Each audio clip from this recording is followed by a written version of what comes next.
Join us for a look at our mobile internet setup on our van. It is kind of an ultimate setup featuring Starlink, 5G, and multiple other cellular sources all brought together. So it is pretty awesome, and come see the latest. Staying on the path that I've chosen, straight up, come my way and I'll see you at the top. 'Cause something's gonna happen in this story, and I can feel it coming like the rising of the sun. Straight up.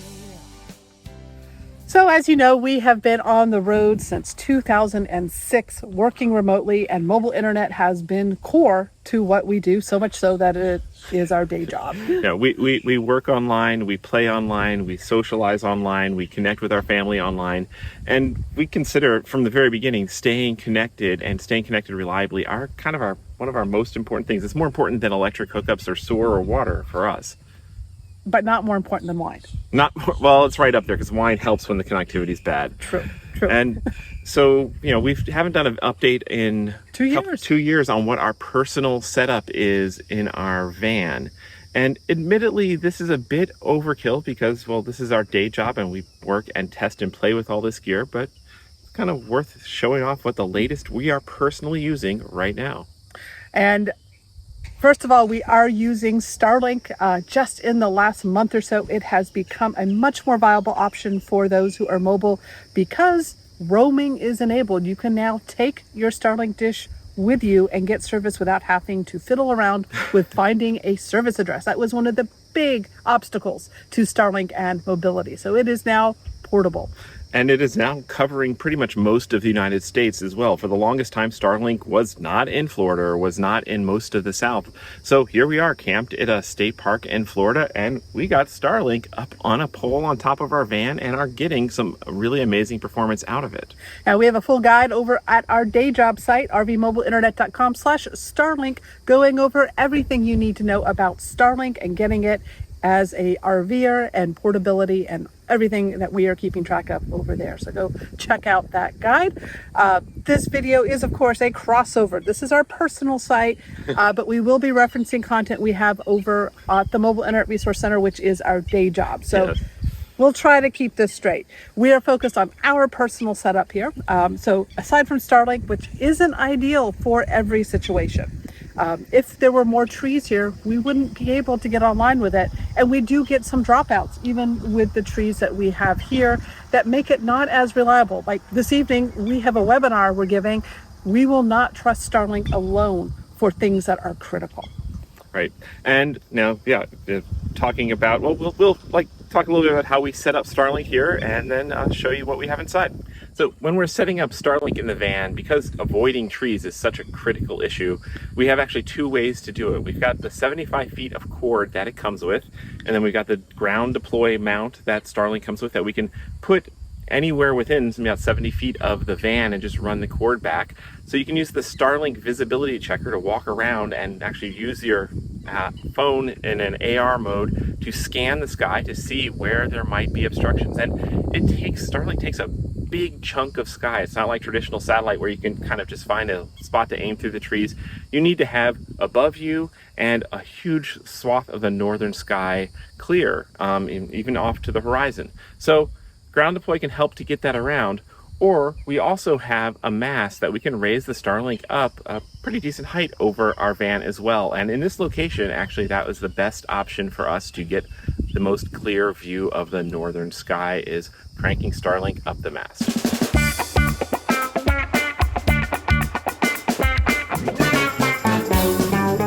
Now for mobile internet, there are three primary ways that RVers keep online. There is using campground Wi-Fi, which still isn't something that you can rely on, but it can work. On occasion. Yeah, sometimes you find ones that are set up correctly. And there's also cellular. Cellular data is how most of us have kept online for many, many years. You can use hotspots, you can use smartphones, and you can use cellular embedded routers. And tablets. Oh yes, and tablets make a great complement to the mobile internet setup. And then there's satellite, which is now back on the menu with Starlink and other low Earth orbit options coming to market in the years ahead. So there's a lot of choices to make on what is the right gear for you and the right setup.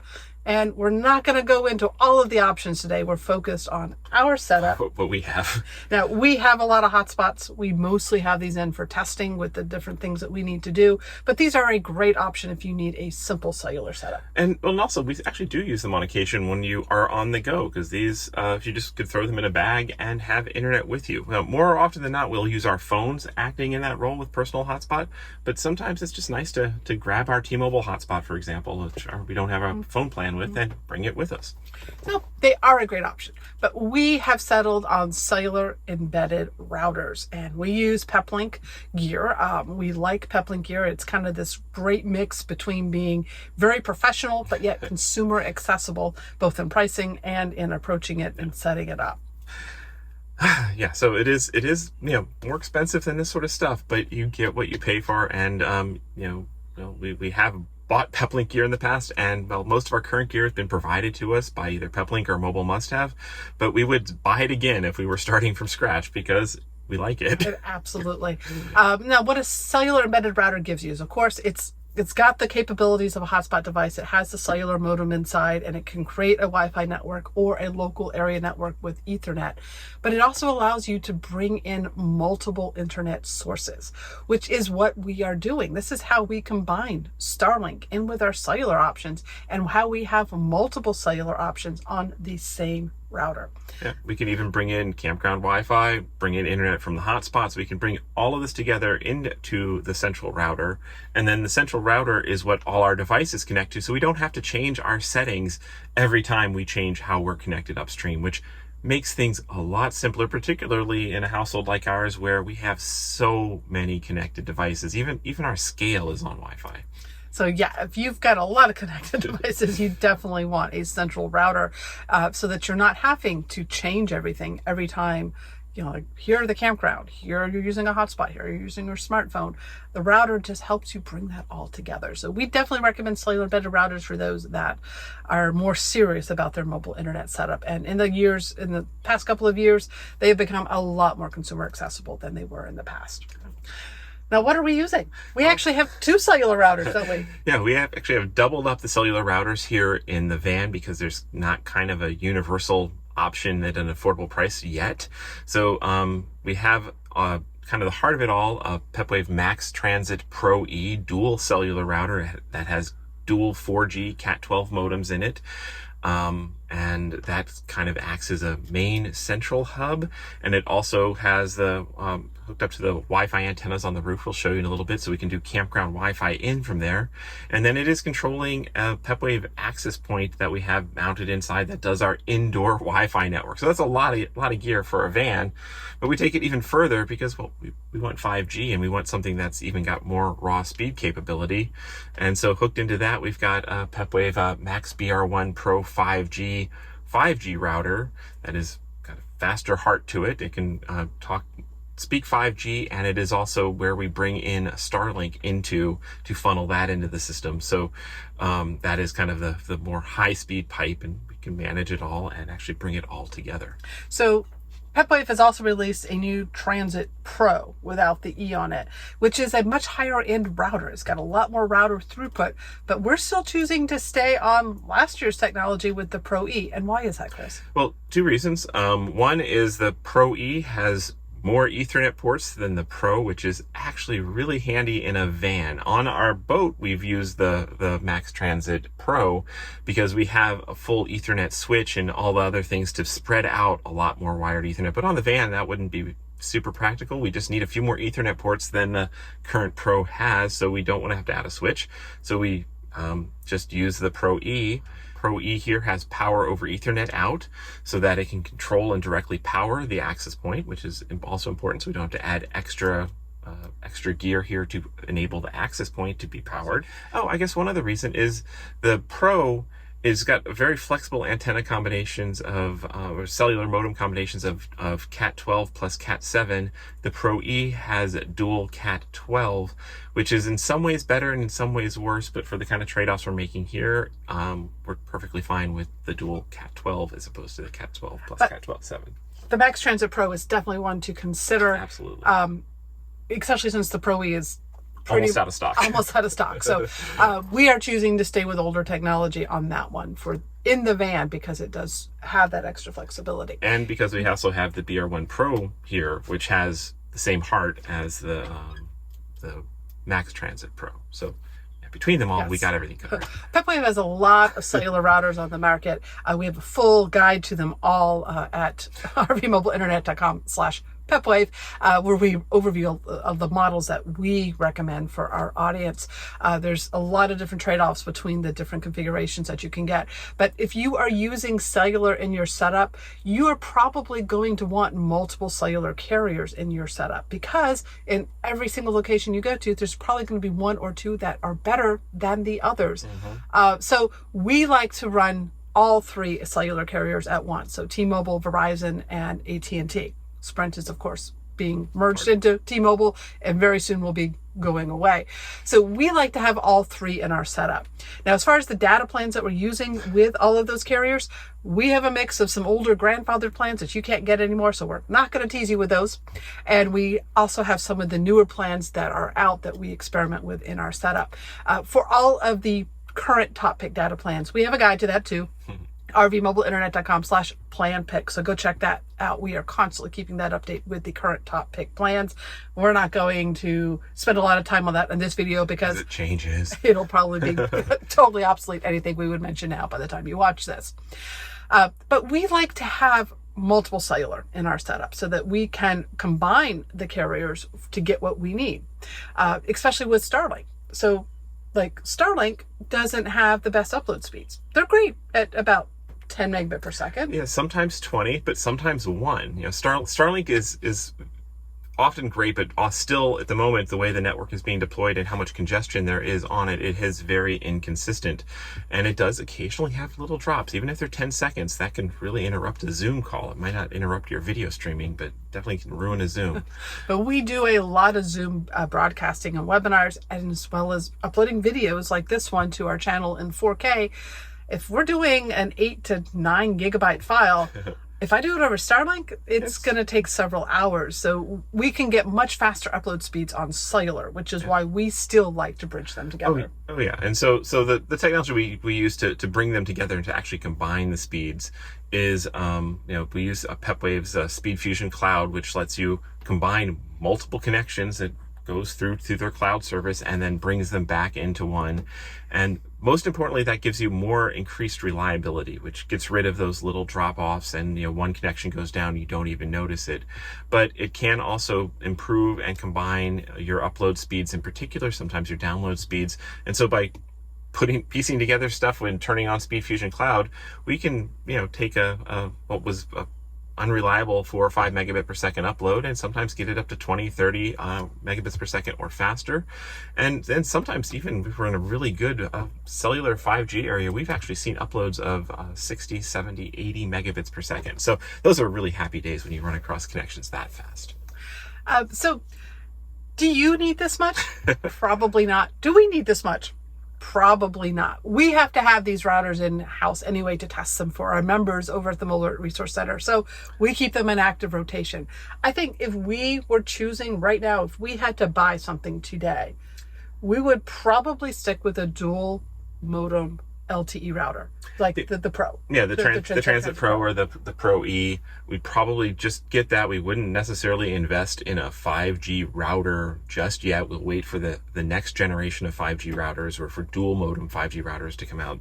So we get if we were buying with our own money today, we'd get a single a dual modem single router and Starlink. We would still definitely want to travel with Starlink now. It is with roaming enabled, it has crossed the threshold to being useful enough in enough places that plus our cellular options puts us over the top. And we probably wouldn't have nearly as many active plans or hotspots, but we would definitely still have our active tablet plans And we'd still have plans on all the carriers. That's Right. still something we would not give up. We would keep plans on all the carriers. Absolutely. And just keep in mind, if you're going with a cellular embedded router, especially Pepwave gear, is each modem actually has 2 SIM slots. Now, that doesn't mean that those 2 SIM slots are always active, because a modem means that is what is active and is actually giving your connection. So on our dual modem router, we actually have 4 SIM slots, and we can switch between different carriers easier. So if we're in a location where AT&T just isn't cutting it, we can switch over to Verizon or T-Mobile. So you are not like capped at only having 2 carriers with a dual modem router, or if you go with a single modem router like the Max BR1 Pro, you can have 2 carriers kind of at call, basically on call, and able to switch between them, but only one active at a time. So that's a pretty cool feature with Pepwave gear. I like. Why do we have an access point?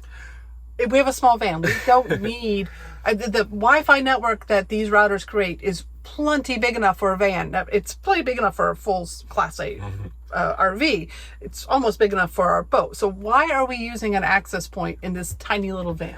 Well, the reason we did that is so that we can have the Wi-Fi radios attached to the Max Transit up on the roof for campground Wi-Fi if on the rare occasions we find it. So it's focused on bringing in signal, and the radios being up above a metal shield between down inside where we use it is not ideal. So we could and probably could decently get by with having Wi-Fi inside only, and if we give up on the campground Wi-Fi, or we can use just the antennas on the roof and we would have much worse Wi-Fi inside, which I really wouldn't want to do. But having the access point lets us have kind of the best of both. We can have really, really great small short range Wi-Fi 6 802.11ax Wi-Fi inside, and even still, when you're in a crowded campground with everybody's hotspots nearby and everything else, there's so much Wi-Fi interference. Even still, when we are doing serious work, we have our laptops hooked up to the router via Ethernet, just to get rid of that extra. You don't need that Wi-Fi hop. If you've got an Ethernet cable, that is all the better. So another point that Chris just made is our van is made of metal, which means we do not keep our antennas for getting cellular signal or Wi-Fi inside the van, because metal blocks signal. So all of our antennas are outside. Now we have 8 antenna ports total between our 2 routers. So the 5G one takes 4 antennas, and our LTE dual modem router, the Pepwave Pro E, takes 2 antennas each. So that needs a total of 4. So up on our roof, we'll take you for a tour and show you that. We have right above the routers, we have a 4x4 antenna setup. We're currently using the Pepwave 42G, which is their dome antenna that has also the Wi-Fi antennas built into it. For hooked up to the Max BR1 Pro 5G, we've got a Parsec Akita antenna that's also on the same pole as Starlink, so we can get that high, or we can even move it to the side of the van and get it really, really high. So that's kind of our ultimate 5G reception antenna that can really pull in signal from a far distance, hooked up to our best modem inside. So that's kind of a 1-2 punch. That's 4 other cellular antennas, and we can move them around if we need to. Now that Parsec, it is a panel antenna. It looks directional, but it's actually fairly omnidirectional. So there's none of that precise aiming that's needed with like the Yagi style antennas that you might see that looks like a shark fin that you have to aim.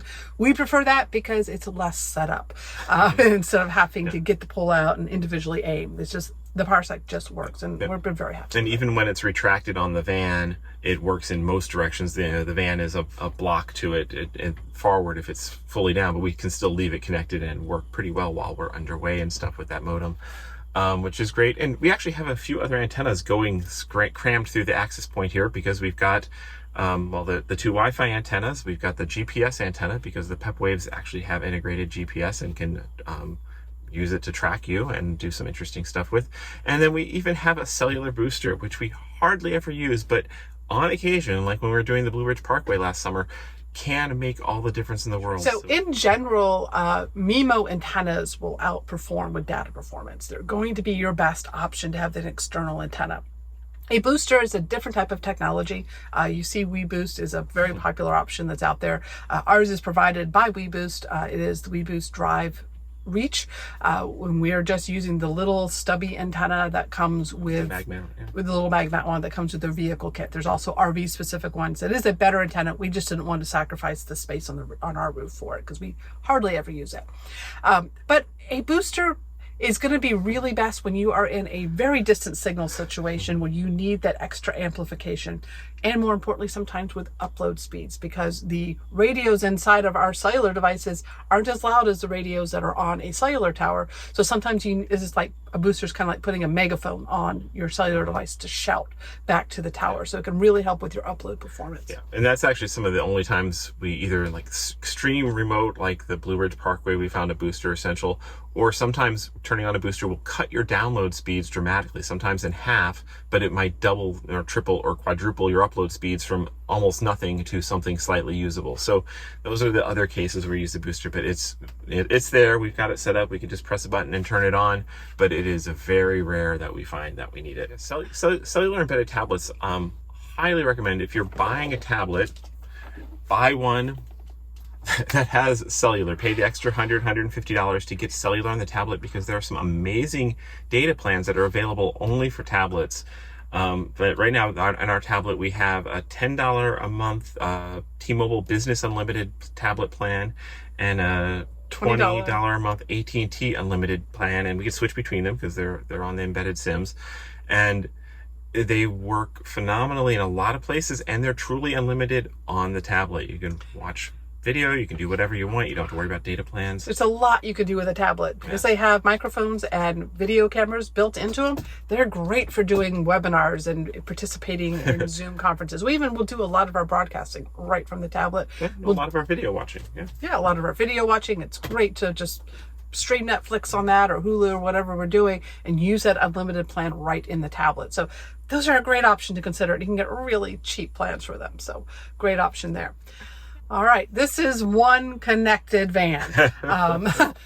It works for us. It keeps us connected. We never really worry too much about connectivity. We know we're going to be able to get online just about anywhere we are these days.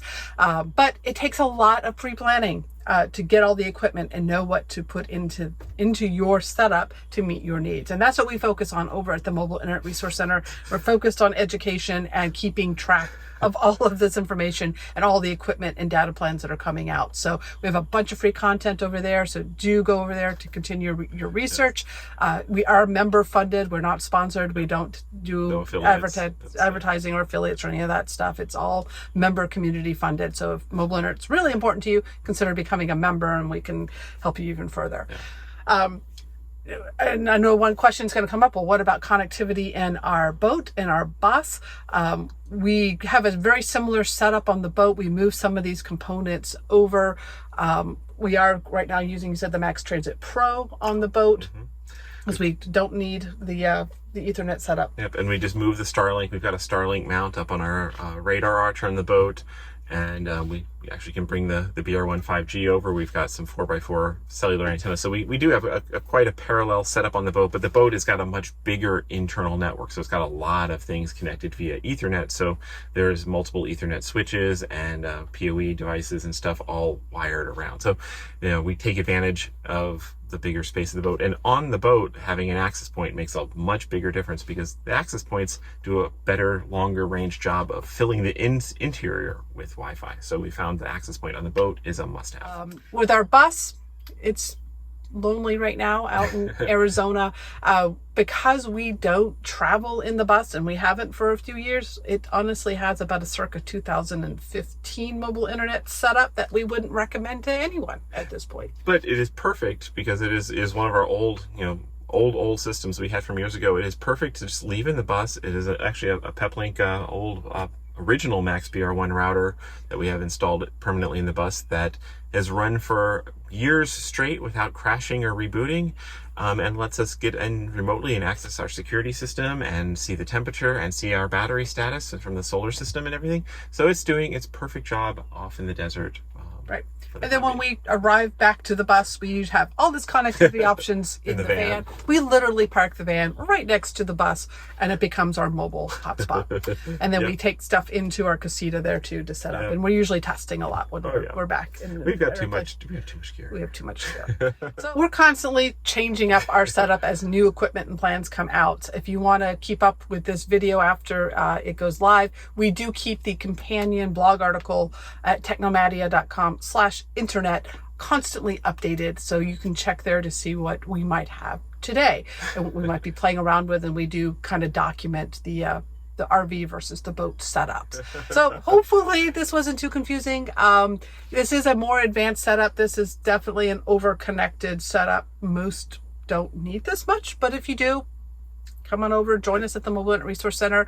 Most of our gear was provided by Mobile Must Have, who are our friends, and we actually work with them at the Mobile Internet Resource Center. They provide memberships, they resell our membership, and they provide some pretty nice discounts to our members that takes a lot of the bite out of the upfront costs. If you do want to copy our setup, that is definitely a good way to go. But actually, we encourage people. Most people don't copy our specific setup; just learn from it, because again, this is overkill.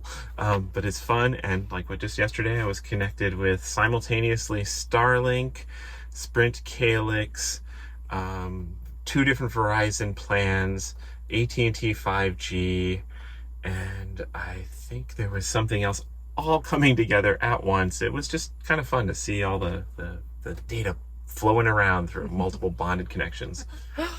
But if your needs are simpler, if you've made it this far in the video, congratulations, because this is some pretty in-depth content. You can make it simpler with hotspotting off your smartphone or a mobile hotspot device or cellular embedded tablet. All great options. We have a full guide to going over all of these different approaches for cellular at rvmobileinternet.com/cellular devices. So go start there. That's a very nice basic overview guide. But for now, we're going to get back to streaming something, I'm sure. We have a webinar tonight. Yeah, we're going to be broadcasting, and we got some video to upload, including, hey, maybe this one we produce. So that's our mobile internet setup as of April 2022. Subject to change. As little as a week, probably. Likely to change.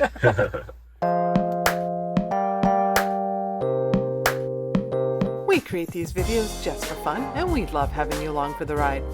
If you like this video, give us a thumbs up, leave a comment, or if you haven't already, subscribe to the channel. See you next time.